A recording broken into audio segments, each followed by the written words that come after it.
Hey there, art nerds. Today I wanted to have an art and chat with you guys. So I am going to work on inking and painting this watercolor illustration and just kind of chatting and catching up with you guys because it's kind of been a while since I've had the chance to do an informal art tutorial slash chat with you guys. So I've really missed being able to do these.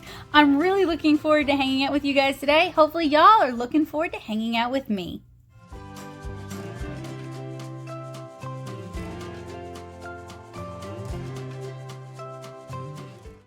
I'm going to start out by inking this penciled illustration. This was originally printed out as blue lines on Canson's Moulin watercolor paper. They're Coldpress watercolor paper, so this is a cotton rag watercolor paper that I work on pretty frequently. A lot of my illustrations are on this paper. I really like it, but it can be kind of a challenge to get a hold of it here in the US. I think Jackson's is the online art supply sales place where I usually get it from, and I am inking it with two different pens today. Both of them have been tested for waterproofness, so I'm inking first with a Tombow Fudenosuke brush pen in brown, and then I've also got a new contender that you guys will see in a little bit, one of the Pentel brown pigment sign pens. And as I mentioned, both of these have already been tested to make sure that they're waterproof because I don't want any surprises while I'm painting this illustration. So I'm starting out by just kind of inking it all over with the Tombow Fudenosuke. So this is the lighter of the two pens. I apologize, my bangs keep getting in the shot, and that's the problem with having poor eyesight. Even if I'm wearing glasses, I'm usually right on top of my work, and sometimes my hair can get in the way of the shot. So if that bothers you, I'm sorry. I was probably due for a haircut at the time. So I'm starting out with the lighter of the two colors, and then I'm going to go back in and kind of ink some areas with the darker of the two colors, the Pentel sign pen. I don't know about you guys, but I really like inking traditionally using brush pens. There's something really relaxing about it and really satisfying about like a nice inked piece. It's not necessarily the most interesting process to watch, mainly because I'm inking for color, so I'm doing what I like to call an open line work. So I haven't filled in any of the spot blacks. There's not really like heavy line work. While there's some variation to the line work, it's not necessarily as bouncy as it might be if I were doing this just for black and white ink work like I do during October when I'm working on Lilliputian Living. But there's still something really fun and satisfying about even open line work like this. And I wanted to do a brown line art for this because I wanted it to be kind of sepia inspired, right? Like a sepia photograph.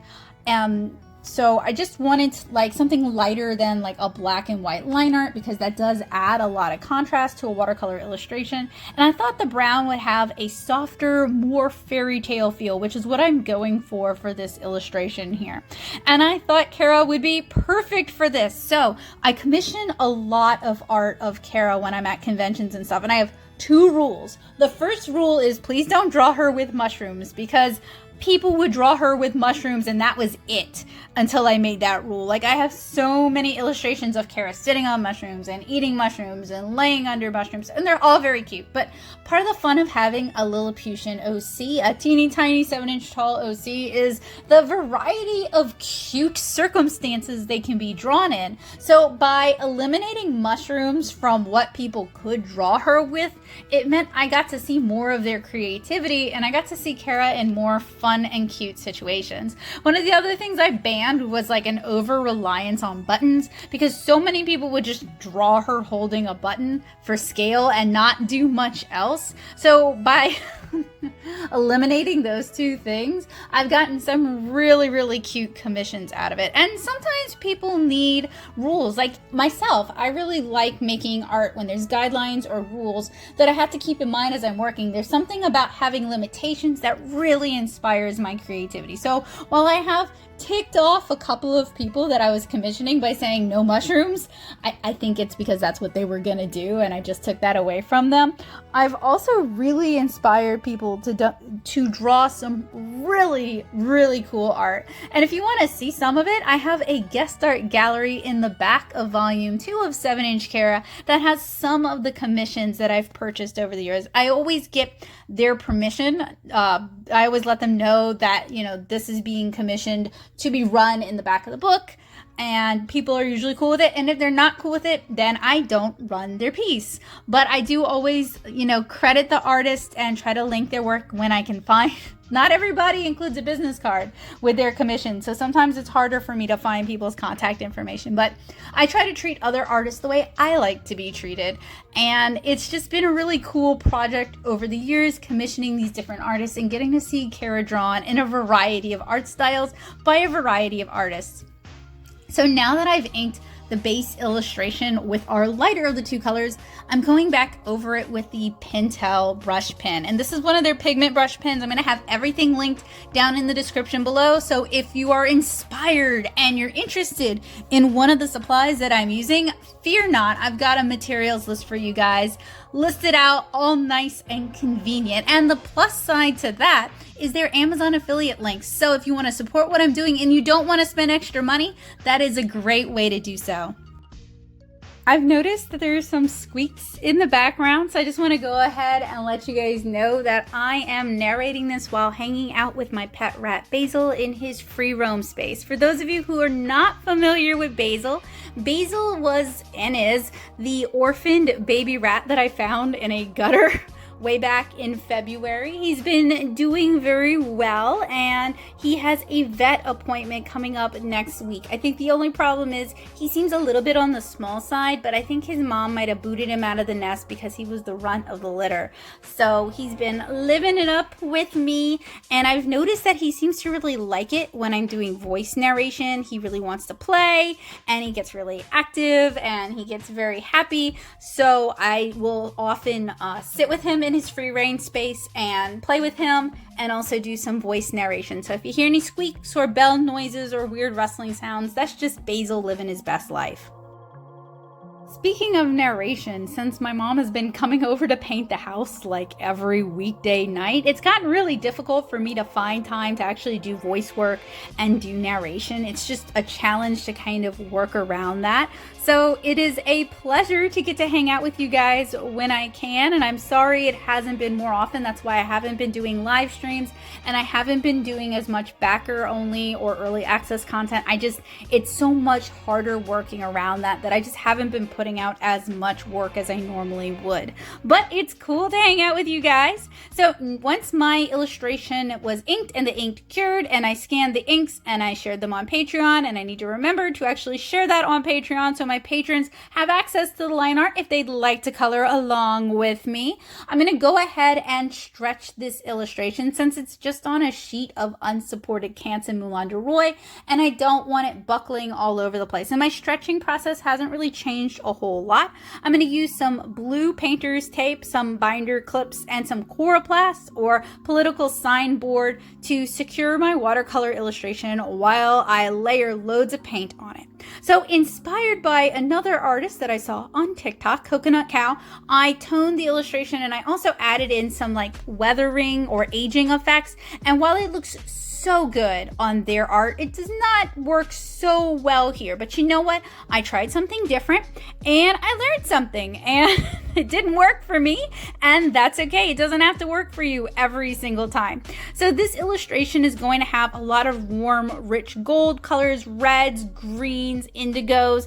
I wanted it to have kind of a fairy tale vibe because, like I said earlier, what's the point of having an adorable Lilliputian character if you can't rock those fairy tale vibes? And I did the thing that I tell all the people I commission not to do. I wanted to draw and paint Cara with some mushrooms, and I wanted it to have kind of a vivarium feel. So that's why we've got the moss, and that's why we've got kind of the vignette going on the way it did. I wanted it to have kind of a specific aesthetic.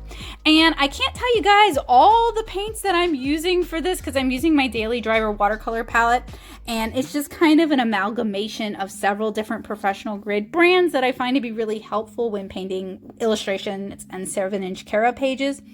It's just kind of a tried and true palette, and I don't really switch the colors out all that often, but I did recently pry some pans out. So once I kind of established the moss, I'm doing some underpainting using a mix of indigo with a little bit of neutral tint.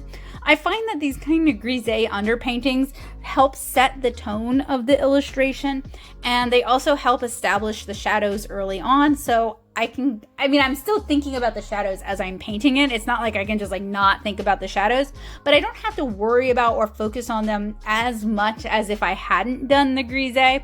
So it's a technique that I find to be really helpful. And if you haven't tried it, I highly recommend you give Grisaille a try.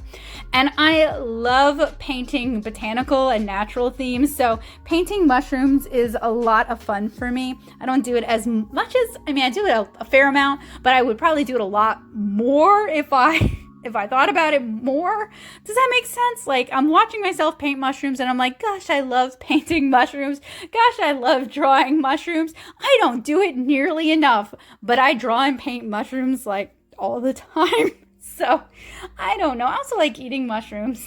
And so does Basil. He really enjoys the little portobello mushrooms. We'll usually share a mushroom because he can't eat a whole one by himself. So maybe it's this love of foraging and natural foods and mushrooms that's kind of inspiring this. I know for a fact that's what's inspiring this because she's holding a fern frond. And I know when I was painting this, I was kind of researching like fiddlehead ferns and young ferns because supposedly those taste like asparagus, but I am kind of afraid of poisoning myself because I don't have a lot of practical foraging. I've read a lot, but like I'm nervous about going out and eating a bunch of stuff and making myself really sick, not just from mushrooms but from green things as well, because apparently plenty of people die eating green leafy things that they foraged that look like one thing and turned out to be another, as people die from eating mushrooms. But that's still a dream of mine to take foraging classes. I know I've mentioned it before, and I haven't found any like public foraging classes where I live in Louisiana, which is kind of crazy to think about because we've got such an abundance of things to eat and so many people who still know the old ways. It's kind of weird that nobody's like making money teaching these kind of classes, at least that I've heard about. But if you're in Southeast Louisiana and you know somebody who does foraging classes, please let me know. Give me the inside scoop because I would love to take a foraging class. So lately I've been kind of, and I say lately, the past couple years, I've been really kind of switching things up. So instead of painting Cara and her skin and stuff like that first, I'll paint the background and then kind of let that inform what colors I choose for her and how I handle the skin and how I handle the lighting. And I found that it ends up with a more cohesive illustration and I'm not necessarily fighting it back and forth so much. I'm still a big believer in blocking in the majority of things before we really start getting in and doing like the finer details and the heavier shadows and like the dry over wet. We're still doing a lot of just glazes and wet into wet here or lifting things back up. So this is one of the reasons I really like cotton rag watercolor papers, is generally they can take a lot of layers. And if you guys have watched any of my art chats or any of my tutorials, you guys know I love me some layers.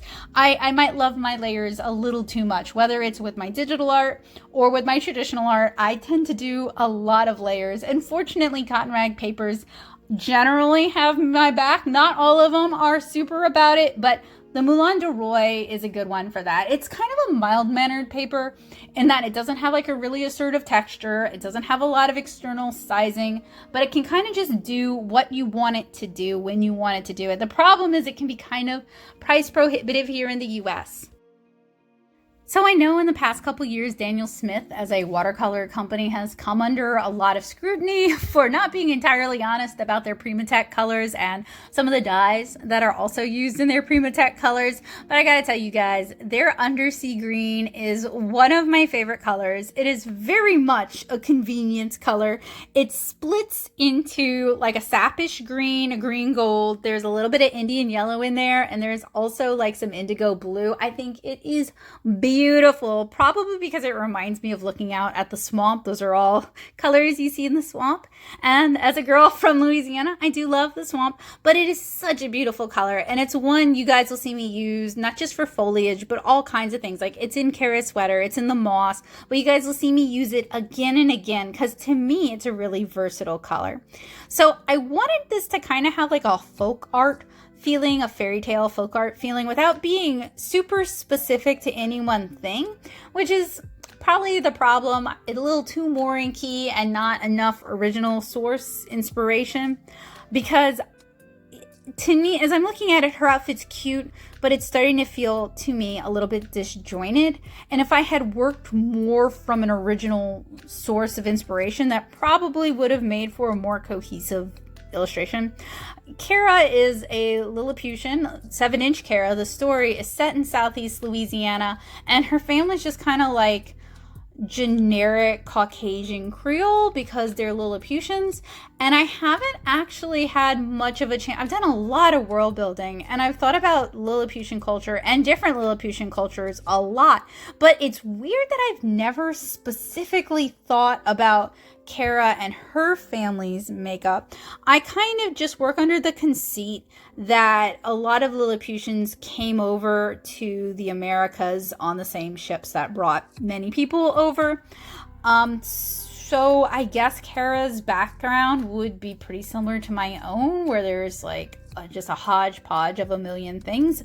I'm Creole. I am a mix of a lot of things, but there's a lot of French in me.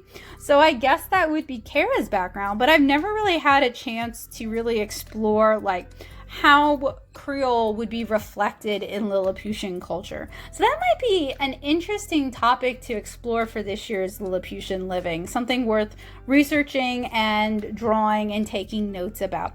But I bring this up because I feel like this illustration would have still had like a fairy tale vibe, but it would have felt more cohesive and authentic if I had researched something like that and based that more on like what people actually wore rather than like just something that has kind of a fairy tale vibe to it.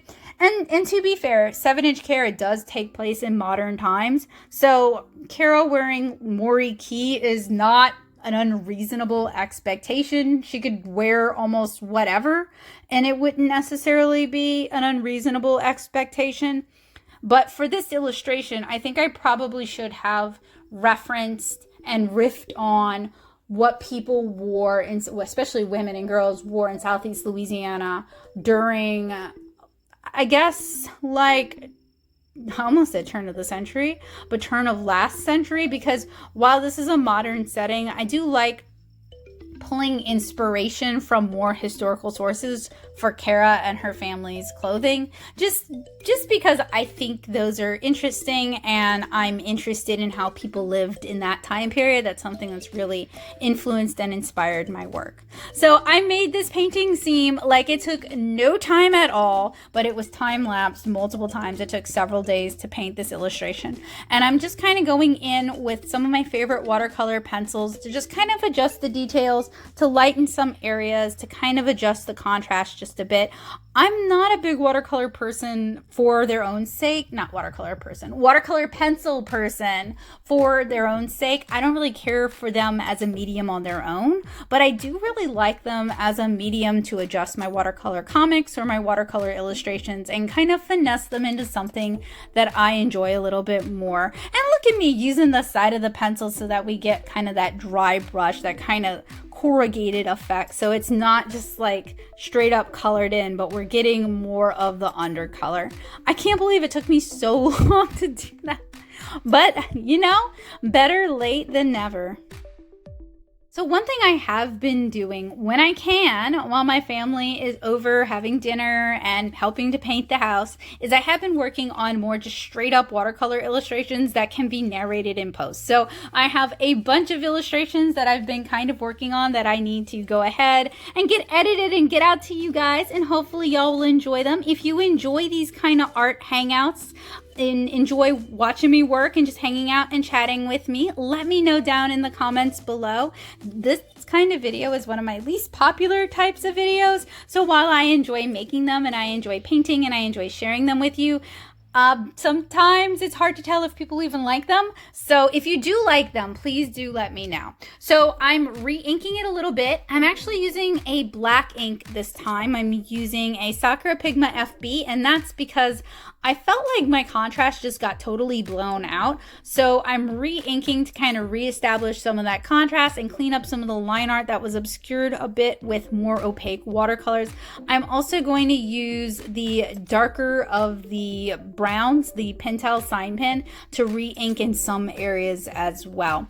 And I don't necessarily think there's anything wrong with like going back and reassessing. You don't have to 100% stick to any process. I really feel like doing what you need to do to make your art look the way you want it to look, to finesse it and to fix it so that it looks like what you'd had in mind, or at least something closer to that, or maybe even better than what you had in mind. Those are all, you know, valid methods. I'm not really much of a purist. As a comic artist, you can't really be much of a purist, but I'm definitely not really much of like a watercolor purist. I don't think like any one method is like the end all be all. I really think it's all about being able to make the kind of art you want to make, the kind of illustrations you want to make with the materials you have on the budget that you can afford to do it. Because honestly, art and painting and drawing are such an important part of my life.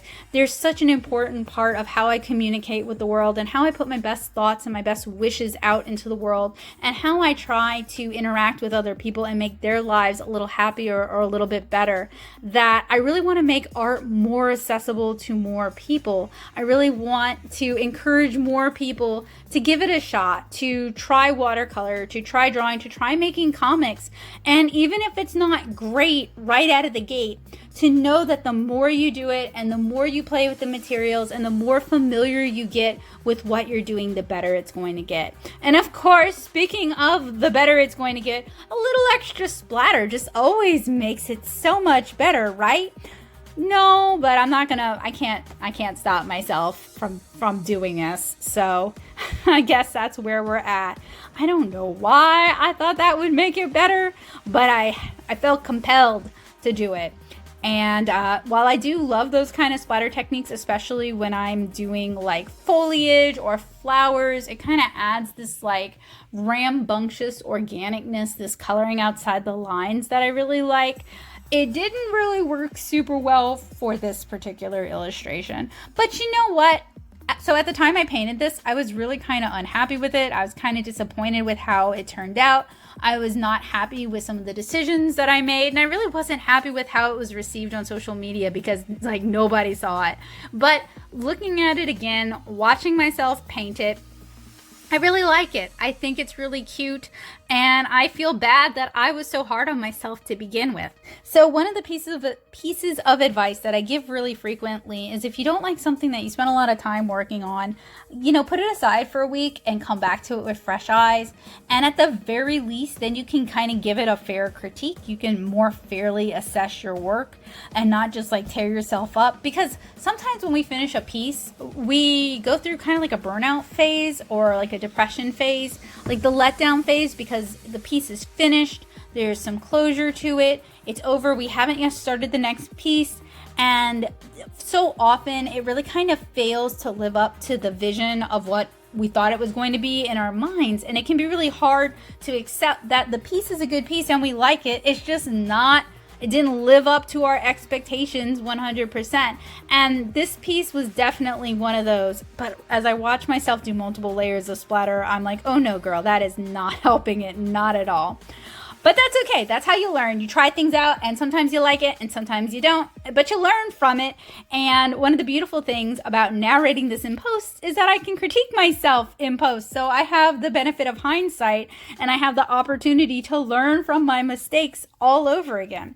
So once it dried, I'm just going in and adding in some white highlights using white gouache and maybe a little bit of buff, titanium buff, which I found to be very helpful for kind of more muted colors, warmer colors. It's a Daniel Smith color, and it's more like a buff kind of gouache than it is like a watercolor, but it works really well on, say, the mushrooms, or adding just a little bit of highlight on something that's brown or something that's red, especially because white gouache, untinted white gouache, you could actually tint it with a little bit of red or a little bit of yellow just to adjust the color. tends to feel a little cool and a little blue, and it doesn't always work out it doesn't always look good like on top of greens. So once my gouache had a chance to dry fully, I am removing my blue painter's tape, pulling it away at a 90-degree angle. Someone recently gave me some advice that I haven't had a chance to try, but it seems very intriguing, using a hair dryer to kind of soften the adhesive on your blue tape so it's easier to remove. I do not know where my hair dryer is because I would have tried that out already, but that seems like an interesting tip and definitely one that I want to try at some point in the future. And there we have it, another watercolor illustration. I kind of rambled about a bunch of different things. I hope you guys enjoyed it. Let me know if you did down in the comments. I miss doing the art chat videos with you guys. They're less like do this, then do this, then do this, then do this. And they just allow me to reflect on a variety of things and talk about a variety of things. But like I mentioned earlier, those videos do not do so well compared to say my unbox and swatch videos. So I don't mind doing them if the people who enjoy them really, really enjoy them, if you guys know what I mean. So if you enjoyed this, if you enjoyed hanging out with me and listening to me ramble while you drew or sketched or painted or inked or whatever, if I kept you good company, please do let me know in the comments. And of course, Basil says hi and I say hi as well. So thank you guys so much for hanging out with me today. I had a lot of fun chatting with you guys and a lot of fun watching myself paint and being like, oh girl, why did you do that? But that is what hindsight is for. It's so that we can learn from it, and hindsight is always 20/20. And what they mean by that is when you're looking back, you can see all your mistakes with perfect clarity, but when you're actually going through it, it can be really hard to avoid those mistakes because you don't know they're mistakes yet.